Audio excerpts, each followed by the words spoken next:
Bonjour à tous et bienvenue dans ce nouvel épisode de Quartier Constituant. Vous savez, Quartier Constituant, c'est cette émission des constituants qui est en partenariat avec la chaîne Quartier Général.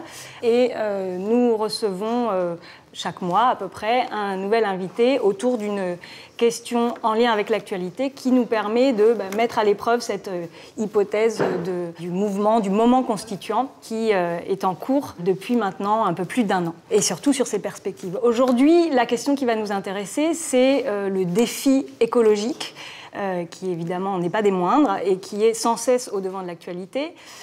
Pour en parler, nous sommes 3 citoyens constituants.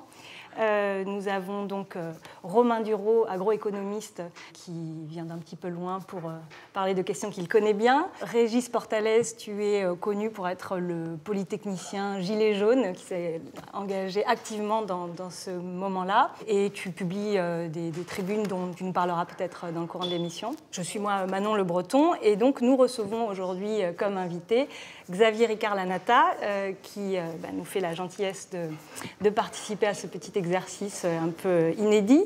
Et on t'a invité parce que, en particulier, à partir d'un livre que tu as publié il n'y a pas longtemps, qui s'intitule « La tropicalisation du monde » et qui est largement en lien avec les questions qu'on va pouvoir aborder ensemble aujourd'hui, de façon toujours libre et détendue. On sera chacun amené à intervenir, y compris à se couper la parole, comme on a l'habitude de le faire. Voilà.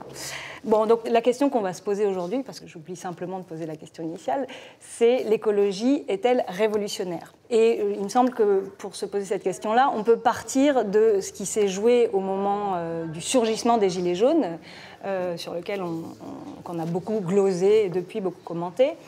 Et il a été beaucoup dit que, justement, ce mouvement est parti de cette révolte contre une taxe carbone, ce qui, parfois, a fait un peu grincer des dents, justement, des milieux d'écologistes ou qui sont investis dans ces questions de transition écologique et qui s'offusquaient un petit peu de constater que, alors que le défi écologique est colossal face à nous et que cette question est de plus en plus, évidemment, urgente, eh bien, la population, le peuple français, se soulevait de façon comme ça, soudaine et massive, à propos de l'augmentation du prix de l'essence, et que certains ont déploré que le déclencheur soit là.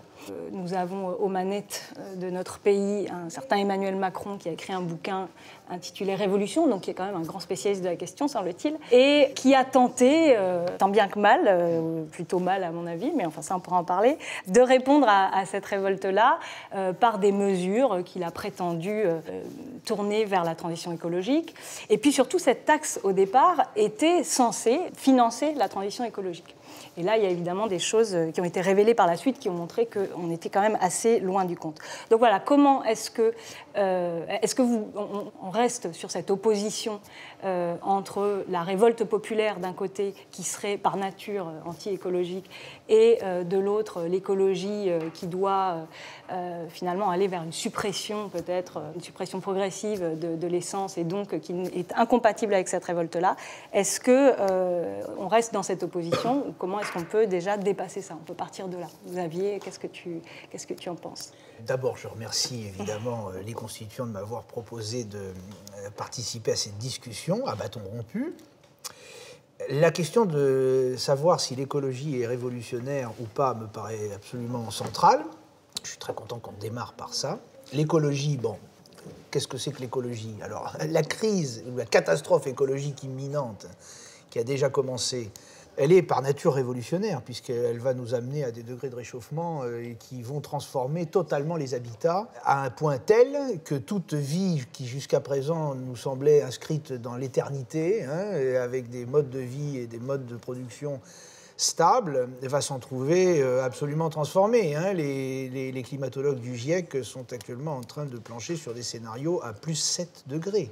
Bon, plus 7 degrés, c'est l'impossibilité d'habiter sur la Terre dans des régions entières et des milliards d'êtres humains qui vont mourir parce qu'on aura des températures qui sont incompatibles avec la vie humaine. Alors l'écologie politique, qui s'empare de la question écologique depuis un certain temps et qui essaye d'y apporter des réponses, Elle est bien entendu révolutionnaire parce qu'elle établit une rupture avec ce qui constitue le socle sur lequel les sociétés occidentales se sont développées depuis le XVIe, XVIIe siècle, à savoir le capitalisme, qui a été finalement la réponse apportée par les sociétés modernes aux problèmes finalement de la querelle sur les fins qui avait précipité les guerres de religion pendant le XVIe siècle. Les querelles religieuses étaient des querelles sur les fins. Quelle a été finalement la réponse historique à ce problème? C'est de se concentrer sur les moyens et de faire disparaître la problématique des fins en accordant aux moyens toute l'attention politique et sociale. L'accroissement des capacités de production est devenu la finalité. Et la liberté, l'autonomie ont été gagées sur l'accroissement des capacités de production et sur les consommations, évidemment, qui en résultent. Donc, dans ces conditions, on a pensé que, plutôt que d'interroger sur qu'est-ce que c'est que la vie bonne et à quoi devons-nous soumettre nos vies comme finalité ultime, il faut se concentrer uniquement sur les moyens d'enrichissement et l'accroissement de la puissance d'agir. Alors, ça, c'est un moment qui a donc existé au XVIIe siècle avec cette théorisation de l'homme souverain, maître et dominateur, de la nature notamment, mais aussi des autres hommes, avec Descartes. Et cette coupure entre l'homme et son milieu, où le premier a vocation à maîtriser et dominer le second. L'écologie remet ça en cause, profondément.